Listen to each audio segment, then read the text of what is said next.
Dear students, short video में हम paper 4 के यूनिट 2 का जो सवाल है केटरिंग टू इंडिविजुअल डिफरेंसेस वो समझेंगे। और आपको याद होगा कि आपके पेपर 1 में भी ये क्वेश्चन इंपॉर्टेंट है कि टीचर इंडिविजुअल डिफरेंसेस से डील करने के लिए क्या कर सकता है। तो ये दोनों में ये वाला जो वीडियो है वो काम आएगा। मैं बहुत बिल्कुल शॉर्ट में करूँगा, कुछ बेसिक पॉइंट्स डिस्कस करेंगे, बहुत डिटेल नहीं करेंगे। यूजुअली ये क्लासरूम सिचुएशन में मैं इस पे 3-4 क्लासेस में ये चीज़ क्लियर हो पाती है, बट अभी एग्ज़ाम के पॉइंट ऑफ व्यू से हम टू द पॉइंट बात करेंगे। देखिए, एजुकेशन सिस्टम को आपको पता ही है कि एक ही तराजू में सबको तोलते हैं, जो कि उचित नहीं है। क्योंकि आप देखिए, ये सारे सेब हैं, लेकिन ये सेब भी एक जैसे नहीं है, उसमें डिफरेंसेस पाए जाते हैं। तो बेसिकली जो बेसिक आइडिया है वो ये है कि दो बच्चे एक जैसे नहीं होते, न एक तरीके से सीखते हैं। और एक बच्चे के लिए जो एनरिचिंग इन्वायरमेंट है वो कोई ज़रूरी नहीं है कि दूसरे के लिए भी हो। क्लासरूम में हमारा जो बेसिक काम है वो बच्चों को सोचने के लिए सिखाना है। इंडिविजुअल डिफरेंसेस के कॉन्सेप्ट पे आते हैं। ये आपको याद रखना है कि इंडिविजुअल डिफरेंसेस क्या है। एक या एक से अधिक लक्षणों में जो विभिन्नता पाई जाती है व्यक्तियों के बीच, उसी को हम इंडिविजुअल डिफरेंसेस कहते हैं। मैं रिपीट कर रहा हूँ, एक या एक से अधिक लक्षणों में जो विभिन्नता पाई जाती है व्यक्तियों के बीच, उसे ही हम इंडिविजुअल डिफरेंसेस कहते हैं। एक कुल मिलाकर के एक व्यक्ति को दूसरे व्यक्ति से अलग करती हैं। तो ये डिफरेंसेस कई तरीके के हो सकते हैं। इंट्रापर्सनल, मेरे अंदर चीजें बदलती रहती हैं। अभी मेरा मैथमेटिक्स में इंटरेस्ट है, 8वीं में, हो सकता है 9वीं में ना हो। ये इंट्रापर्सनल डिफरेंसेस हैं। इंटरपर्सनल, मेरे और दूसरे व्यक्ति के बीच जो अंतर है। इंटर ग्रुप, एक ग्रुप और दूसरे ग्रुप के बीच है। और इंट्रा ग्रुप, ग्रुप के अंदर के जो सदस्य हैं उनके बीच का जो अंतर है। लेकिन हम इंडिविजुअल लेवल पे फोकस करें तो सबसे जो बड़ा अंतर हमको दिखता है वो एकेडमिक एबिलिटी का दिखता है, जिसको teachers usually IQ IQ IQ बोलते रहते हैं। हालांकि ये वर्ड इस्तेमाल नहीं करनी चाहिए, बट एनीवे, एकेडमिक एबिलिटी जो है वो वैरी करती है, इंटेलिजेंस लेवल वैरी करता है, अचीवमेंट लेवल वैरी करता है, जेंडर वैरी करता है। और क्लासरूम के पॉइंट ऑफ व्यू से जो सबसे इंपॉर्टेंट चीज़ जो टीचर के हाथ में है मैनेज करना, वो है लर्निंग स्टाइल। यूजुअली क्या होता है, टीचर का जो टीचिंग स्टाइल है वही उस टीचर का जो लर्निंग स्टाइल है वो टीचिंग स्टाइल बन जाता है। लेकिन हमारी क्लास में हर लर्निंग स्टाइल्स के लोग होते हैं, तो आपको अपना मेथड वैरी करते रहना पड़ता है। एथनिसिटी, रेस और कल्चर, तो आप देख रहे हैं कि ये इसमें से कुछ तो इंडिविजुअल लेवल पे है, जैसे academic ability, achievement level, but कुछ ग्रुप लेवल पे है। जेंडर, लर्निंग स्टाइल भी ग्रुप लेवल पे है, इंडिविजुअली वैरी करते हैं। एथनिसिटी और कल्चर भी ग्रुप लेवल पे है। किन किन डोमेन्स में डिफरेंसेस हो सकते हैं, ये आपके फर्स्ट पेपर से ही मैंने उठाया हुआ है।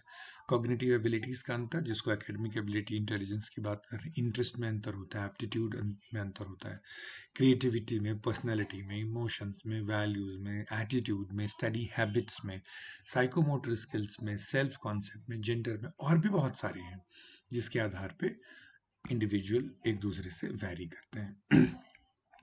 इन सारे डिफरेंसेस को हम 3 टाइप से समझ सकते हैं। कुछ डिफरेंसेस जो ऐसे होते हैं जो लगभग परमानेंट होते हैं, लगभग, है ना। तो टीचर को उसके हिसाब से अपनी स्ट्रैटेजी एडजस्ट करनी पड़ती है। इंटेलिजेंस लेवल वैरी करेगा, एप्टीट्यूड, वर्किंग मेमोरी, सबकी पर्सनैलिटी, ये लगभग स्टेबल फैक्टर हैं जो इंडिविजुअल को एक दूसरे से डिफर करता है। दूसरा, कुछ ऐसे फैक्टर्स हैं जो म्यूटेबल हैं, बदल सकते हैं, परिवर्तनशील हैं, जैसे मोटिवेशन और एंजाइटी। ये वैरी करता है। अब ये टीचर के हाथ में है, उसकी स्किल पे है कि स्टूडेंट्स को कैसे, अभी मोटिवेशन किसी का एक टॉपिक में हाई होगा, किसी का लो होगा, वो अपने क्लास में भी देखा होगा। अब ये टीचर की भूमिका है कि उसके आधार पर वो अपनी टीचिंग मेथड को कैसे एडजस्ट करता है। एंजाइटी लेवल, वो ये म्यूटेबल है, ये डायनामिक है, और ये बहुत कुछ टीचर के हाथ में है इसको कंट्रोल करना। जैसे पहला वाला, टीचर इसको चेंज नहीं कर सकता, लेकिन इसके आधार पर अपनी स्ट्रैटेजी जरूर एडजस्ट कर सकता है। एंड फाइनली, लर्नर की बिलीफ और लर्निंग स्ट्रैटेजी, ये मीडिएटिंग वेरिएबल है। ये बाकी जो दोनों लेवल के फैक्टर्स हैं उसको ये अफेक्ट करता है। तो अब टीचर ने बेसिकली क्या करना है, देखो जहां तक परमानेंट और स्टेबल फैक्टर है, टीचर उसको बदल तो सकता नहीं है। आपको याद होगा पेपर 1 में एक जो सिलेबस में शब्द इस्तेमाल हुआ है, जिस पर मैंने ऑब्जेक्शन भी क्रिएट किया था, रेज किया था, कि role of teacher in minimising difference. Teacher differences को मिनिमाइज नहीं कर सकता है, और खासकर वो परमानेंट और स्टेबल फैक्टर्स की वजह से डिफरेंसेस हो तो टीचर बिल्कुल नहीं कर सकता। यहाँ पर टीचर के पास दो ऑप्शन है, या तो अपने तरीके को एडजस्ट करे, और क्योंकि टीचर जो है वो ये उम्मीद नहीं कर सकता है कि लर्नर का एप्टीट्यूड और पर्सनालिटी चेंज हो जाएगी, तो उनकी क्या क्या एप्टीट्यूड और पर्सनालिटी के कैरेक्टरिस्टिक्स हैं उसके आधार पर टीचर को अपने टीचिंग मेथड को अकोमोडेट करना पड़ता है। जहाँ तक म्यूटेबल या मीडिएटिंग फैक्टर्स का सवाल है, यहाँ पर टीचर इसको मॉडिफाई कर सकता है, एंजाइटी चेंज कर सकता है, मोटिवेशन चेंज कर सकता है। तो आप देख रहे हैं कि इंडिविजुअल डिफरेंसेस के 3 बेसिक फैक्टर्स हैं, स्टेबल फैक्टर्स, म्यूटेबल फैक्टर्स और मीडिएटिंग फैक्टर्स। ये समरी है। अब पेपर 1 में यदि क्वेश्चन आता है कि टीचर की भूमिका क्या है, या पेपर 4 में क्वेश्चन आता है, आप इसके जो पॉइंट्स हैं इसको यदि आप एक्सप्लेन कर देंगे तो काफ़ी कुछ आसान हो जाएगा। आगे कुछ मैं स्पेसिफिक टिप्स भी अभी क्विकली आपसे शेयर करूंगा। देखिए, सेलेक्ट लर्नर्स का मतलब ये है कि आप लर्नर की ग्रुपिंग कर सकते हैं। ग्रुपिंग के बारे में भी हम आगे बात करते हैं। तो अलग अलग टाइप के लर्नर को अलग अलग कर देने से, अलग अलग एबिलिटी लेवल के लर्नर को अलग अलग कर देने से भी आप उनके डिफरेंसेस को कैटर कर सकते हैं। दूसरा, कि यदि सेम क्लास में उनको ऐसे ही रहने देते हैं, ग्रुप्स नहीं बनाते हैं, तो हमने क्या करना है, पहला जो है वो इंस्ट्रक्शन मैच करना है। इंस्ट्रक्शन मैचिंग में आप देखो दो तरीके हैं, एक तो ग्रुपिंग है और दूसरा एक्लेक्टिसिज्म। एक्लेक्टिसिज्म क्या होता है कि अलग अलग टीचिंग मेथड्स को आप इस्तेमाल करेंगे, कभी लेक्चर तो कभी एक्टिविटीज तो कभी क्विज, कभी सेल्फ स्टडी, कभी फील्ड वर्क। ये एक्लेक्टिसिज्म है। आप इंस्ट्रक्शन को उनके लर्निंग स्टाइल से मैच कर रहे हैं। इंडिविजुअलाइजेशन, इंडिविजुअलाइजेशन यदि आप इंडिविजुअल्स पे फोकस करते हैं, जिसको कई बार हम डिफरेंशिएटेड इंस्ट्रक्शन कहते हैं, ये क्लासरूम के बाहर भी हो सकता है, क्लासरूम के भीतर भी हो सकता है। और लर्नर की ट्रेनिंग, कि वो हर तरीके के लर्निंग स्टाइल को डेवलप कर सकें, हर तरीके से सीख सकें, अलग अलग स्ट्रैटेजीज, अलग अलग मेमोरी मेथड्स, अलग अलग लर्निंग मेथड्स वो सीख सकें, और सीखने की प्रक्रिया के प्रति अवेयरनेस जनरेट कर सकें। और आखिरी जो इसमें है, प्रमोटिंग रिसेप्टिविटी। लर्नर की रिसेप्टिविटी, लर्नर की मीनिंग मेकिंग की प्रक्रिया, लर्नर की अंडरस्टैंडिंग की प्रक्रिया को डीपन करने के जितने तरीके हैं, जैसे टीचिंग एड इस्तेमाल करना, उनको डिस्कशन में इन्वॉल्व करना, उनको एक्टिव लर्निंग में इन्वॉल्व करना, और आपका जो teaching learning as an interactive process का जो वीडियो होगा, उसमें आप देखेंगे कि रिसेप्टिविटी को हम कैसे बढ़ा सकते हैं। तो ये बेसिकली समरी है इंडिविजुअल डिफरेंसेस को कैटर करने की, थोड़े बेसिक पॉइंट्स। देखिए, सबसे इंपॉर्टेंट चीज़ ये है कि यदि आप इंडिविजुअल डिफरेंसेस को आप पॉजिटिव चीज़ मानते हैं कि नेगेटिव, बहुत टीचर्स बोलेंगे ये नेगेटिव चीज़ है, लेकिन पहली चीज़ टीचर को जो माइंडसेट में अपने चेंज करना है कि यदि मेरी क्लास डाइवर्स है तो ये क्लास लर्निंग के लिए बहुत अच्छा है, तो इन डिफरेंसेस को आपने सेलिब्रेट करना है, चेरिश करना है।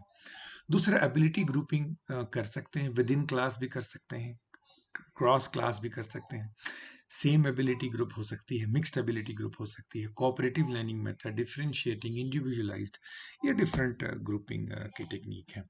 जो सब ग्रुपिंग करते हैं आप, interest group, special need group, team group, tutorial group, research group, whole group, किसी भी लेवल पे वो कर सकते हैं। और ये इंपॉर्टेंट चीज़ है कि आपने जो इंस्ट्रक्शनल मटेरियल, मेथड्स और एक्सपीरियंसेस है वैरी करना है, क्योंकि हमारे लर्नर वैरी करते हैं। आप सेकेंड सेमेस्टर में पढ़ेंगे लर्निंग स्टाइल्स के बारे में, तो आप देखेंगे कि कुछ लोग अपने आप ज़्यादा सीखते हैं, कुछ लोग को सोचने का टाइम मिले, कुछ लोग रियल लाइफ से जोड़ कर ज़्यादा सीखते हैं, कुछ लोग एक्टिविटी के थ्रू सीखते हैं। तो आपने हर तरीके के, कुछ लोग प्रॉब्लम सॉल्विंग से सीखते हैं, कुछ लोग फिल्म देख के सीखते हैं, कुछ लोग दोस्तों से डिस्कस करके सीखते हैं। तो ये रेंज ऑफ मटेरियल, सिर्फ टेक्स्ट बुक ही नहीं, फिल्में भी और बहुत सारी चीज़ें, फील्ड वर्क भी, मटेरियल, मेथड और एक्सपीरियंसेस को जितना चेंज करेंगे इंडिविजुअल डिफरेंसेस को, उतनी आसानी से हम कैटर कर पाएंगे।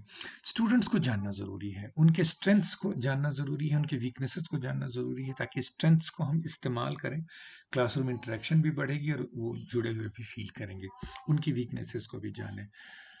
स्टूडेंट्स को ये रियलाइज करना ज़रूरी है कि ये मटेरियल क्यों इम्पोर्टेंट है। आपने मेरी क्लास में ध्यान दिया होगा, मैं कई बार कहता हूँ ये टेट में आता है या ये कमीशन में आता है। उससे आपको उस विषय की गंभीरता का पता चलता है।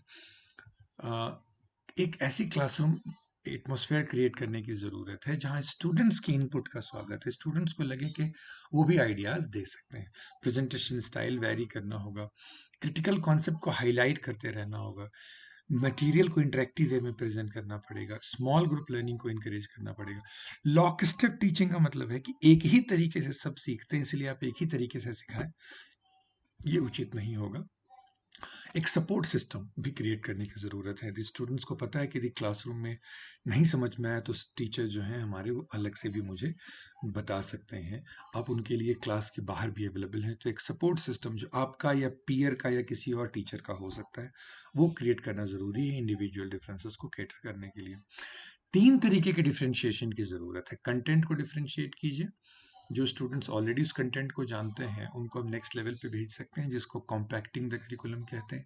और जो थोड़ा पीछे है उनको हम एक्स्ट्रा इनपुट दे सकते हैं। तो 3 तरीके के डिफरेंशिएशन है। डिफरेंशिएटिंग द कंटेंट, फिर प्रोसेस को डिफरेंशिएट करना है, लर्निंग एक्टिविटी को वैरी करना है, एक कॉन्सेप्ट को समझाने के लिए अलग अलग रास्ते से उस कॉन्सेप्ट तक पहुंचना है, उनके लर्निंग स्टाइल पे ध्यान देना है, उनके इंटेलिजेंस लेवल पे ध्यान देना है, उनके एबिलिटी पे ध्यान देना है, और उसके हिसाब से प्रेजेंटेशन स्टाइल को वैरी करना है। और अल्टीमेटली प्रोडक्ट को भी वैरी करना है कि आप प्रोडक्ट को मतलब आप जिन आधारों पे इवेल्युएट करते हैं। कुछ स्टूडेंट से आप उम्मीद करेंगे कि उसको ये सारा चीज़ पता होना चाहिए। कुछ के लिए आप ये कह सकते हैं कि ये भी पता हो तो सफिशिएंट है। तो आप कंटेंट को, प्रोसेस को, प्रोडक्ट को डिफरेंशिएट कर लें तो इंडिविजुअल डिफरेंसेस को हम कैटर कर सकते हैं। ये ऑलरेडी मैं डिस्कस कर चुका हूँ। फ्लेक्सिबल होना बहुत ज़रूरी है। एक ही तरीके से, इसको लॉक स्टॉप टीचिंग कहते हैं, वो नहीं करना है। थोड़ा सा रिस्क तो आपको लेना पड़ेगा इंडिविजुअल डिफरेंसेस के लिए। कुछ आपको ऐसी विधियां इस्तेमाल करनी पड़ेगी जो हो सकता है कि कुछ को अच्छा ना लगे, लेकिन कुछ के लिए वो बहुत इफेक्टिव हो सकती है। उनको चैलेंज करते रहना, मोटिवेट करते रहना और उनके लिए मीनिंगफुल बनाए रखना यदि हम करते रहेंगे तो इंडिविजुअल डिफरेंसेस को डील करना मुश्किल नहीं होगा। तो आई होप कि ये क्वेश्चन पेपर 1 और पेपर 4 में भी आता है, तो आप इसको आसानी से कर सकते हैं। बट बेसिक बात इसमें यही है कि डिफरेंशिएटेड कंटेंट, डिफरेंशिएटेड मेथड और डिफरेंशिएटेड इवेल्युएशन, यदि आप ये करते हैं मेथड में स्ट्रैटेजीज, उनके लर्निंग स्टाइल और एबिलिटी लेवल के आधार पर आप स्ट्रैटेजीज चेंज करते हैं, मल्टीपल तरीके से उन तक कॉन्सेप्ट ले जाते हैं, तो इंडिविजुअल डिफरेंसेस को हम आसानी से कैटर कर सकते हैं।